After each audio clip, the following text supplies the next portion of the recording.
talking all that, that's the reason why you're oozing. We don't need confusion, it's Willie Joe. Represent that Valley Joe.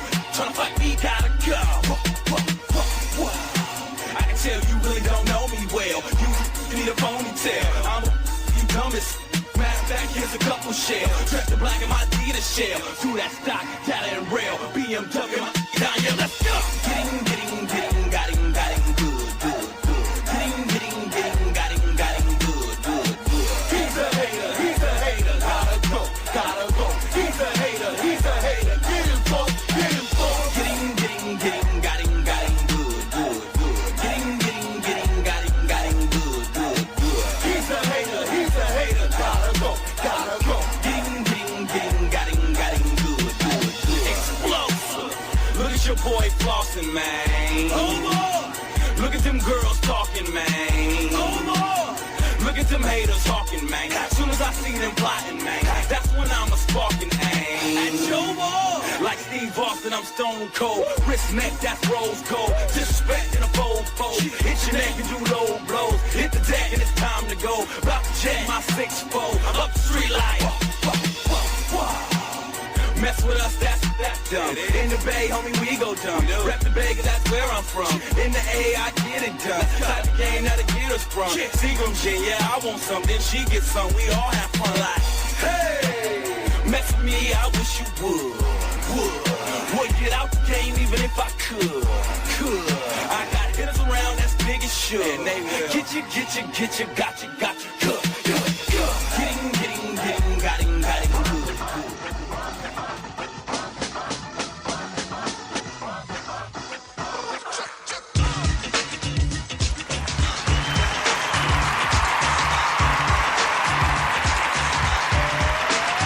Welcome back to the show.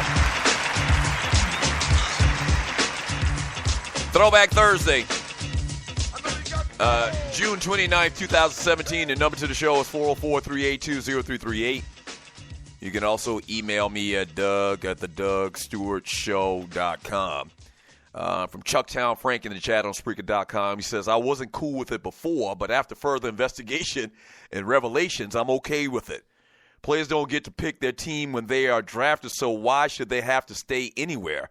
Plus, owners do whatever the hell they want and rarely get called out. What I would say was that is we aren't talking about the owners. The owners are the owners for a reason. And as far as players being able to pick where they go and play, that's what's happening right now.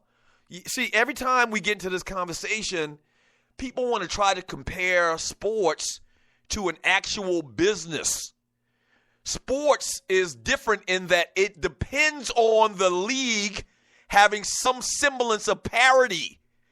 If the best players year in and year out, I've said this 1,000 times, and y'all are witnessing it right now. If the best players go to the same 2 or 3 teams as free agents, or they manufacture or they force their teams to make these trades to all go play together, then the league isn't viable anymore. Then what's the point? Or even if you were a fan, why do you believe that your team has a chance? Like if you're in Charlotte or if you're in Miami or you're in Milwaukee right now or Dallas anywhere, you don't really think that you have a chance. You don't think that free agency right now works in a way that's going to help make your team better when you need help. You're not thinking that the old way of drafting players and formulating good trades is beneficial, is going to actually work because these guys have figured out a way around it. You don't really believe your team's got a shot. You don't. And here's the thing about the way it's going down today is, remember, when you draft these players, and you're listening to the Doug Stewart Show, for the most part, your first couple of years in the NBA, you're trying to feel your way out. You're trying to get up to the speed of the game, and that second contract is where you basically matured to be the player that you're going to be at the peak of your career. So after these guys, spend a couple of years at whatever team that drafted them, and they become free agents, if they leave, then the team that drafted them, once again, they don't benefit from drafting the player. They end up ultimately going to play with the same 2 or 3 teams that's got all of the superstars. It's just a bad damn merry-go-round.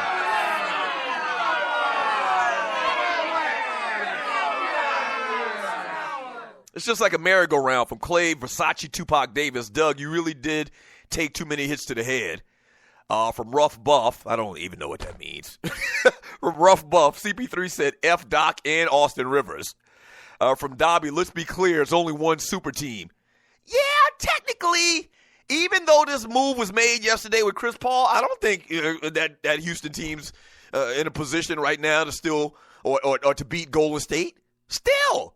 Right, yeah. I mean, but guess what? If you don't join Houston now, is in the conversation. If you don't join Houston, or if you don't join Cleveland right now, even though I still don't think those teams can beat Golden State the way they're set up right now, if you don't join those two teams, your chances of even competing and being in the conversation are that much worse.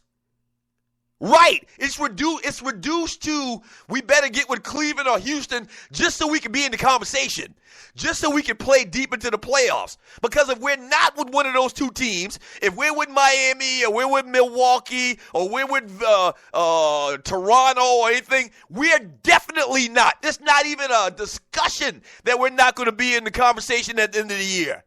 Right. I agree with you. From Miss Mocha Bella, she says, I'm okay because I damn sure was happy when LeBron came to the Heat.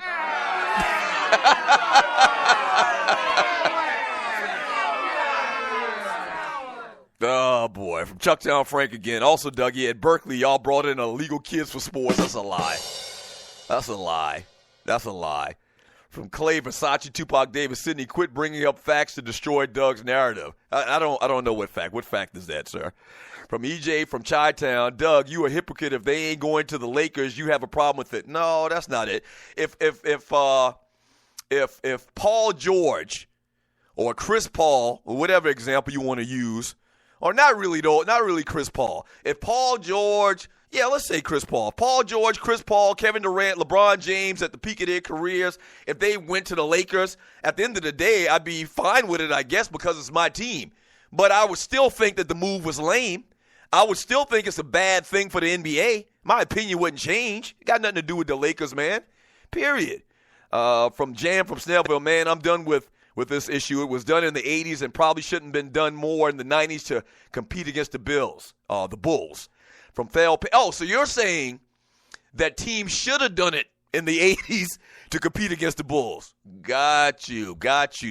Like, I never felt during the Bulls era, I never felt like teams, or I never even thought of the concept of all of the free agent players leaving money on the table to go team up and play for one team. I don't know, maybe the Seattle Supersonics or the Houston Rockets or whatever team played against the Bulls in the finals. That never came across our minds to think that teams would do that or players would do that. You know why?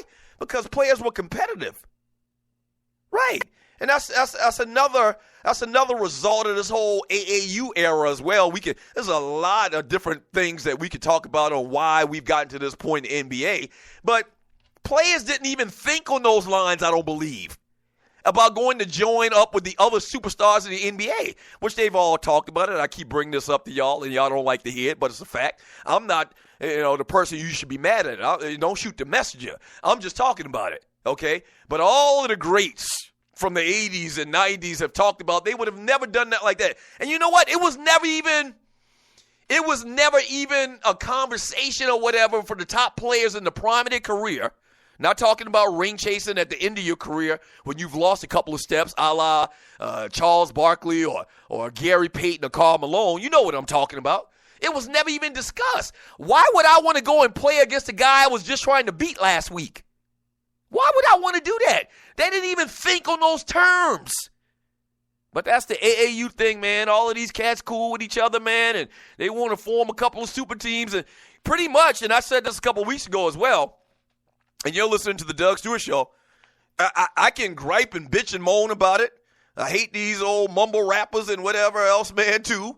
And I hate the way they do basketball today. But pretty much what Chris Paul did is a result of what's happened in the climate of the NBA over the last couple of years. At the end of the day, and I know this might sound kind of backwards, I get it. I understand why Chris Paul did it, and I understand why all these other guys are going to do it, because LeBron James opened up that can of worms.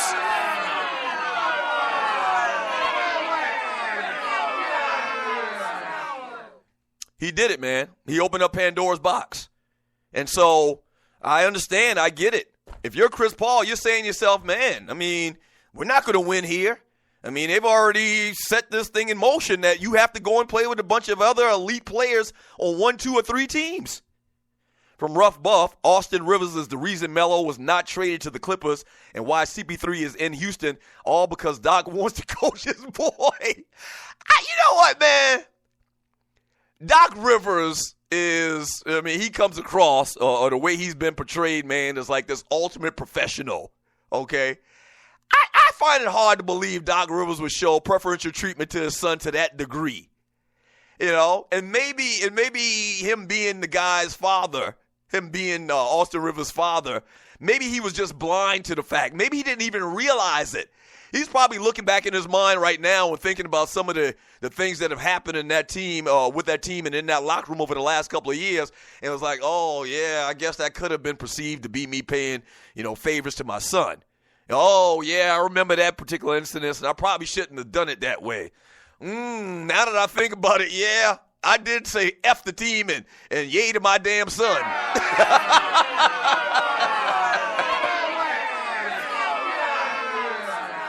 From RC, he says, according to Stephen A., Melo would waive his no-trade clause to go to the Cavs. I think I've heard that as well. I read that somewhere. I didn't watch, wasn't able to watch First Take this morning. Or not First Take. What's the name of the show? Mike and Mike. I wasn't able to watch it this morning, but I read that, I think, somewhere online. And there's more of the same. It's exactly what I'm talking about. Like, he's willing to waive his trade to go play with the Cavs. He's willing to waive his trade, and a lot of people wish that he had done that. A lot of people are saying that he's wrong for not trying to go and win and chase a ring. I don't look at it like that. I look at the man wants to be there for the turnaround, for this monumental turnaround, the New York Knicks, that ain't coming no time soon.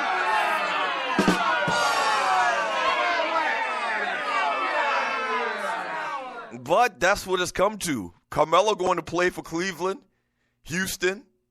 I don't think he's going to Golden State. Golden State probably don't want that darn ball hog. I mean, but he's going to play probably for one of those 2 teams. Yeah. I tell you, man, I hope y'all happy with this, man. I hope y'all happy with this. Be careful. What's that saying? Be careful what you ask for. Be careful what you ask for. I would love to have a crystal ball to see how this thing's going to play out 4 or 5 years down the road. Like, how much more this is going to play into how the game is today, how the NBA is going to change. Or is the league going to have to come in and make an executive decision and do something monumental to the way that free agency works and the way that these trades are works and the power that these players have?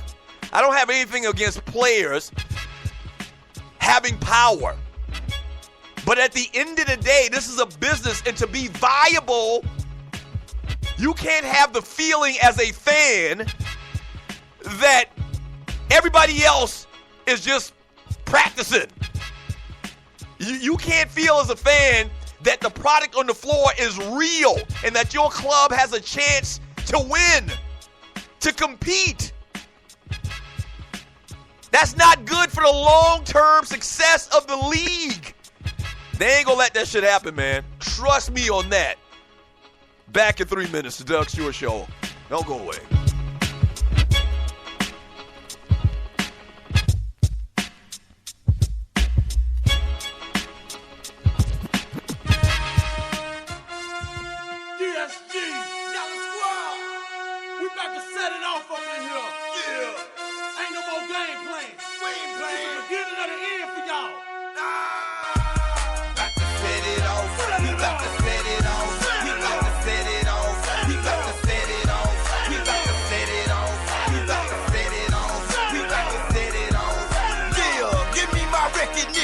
Give me my crown back.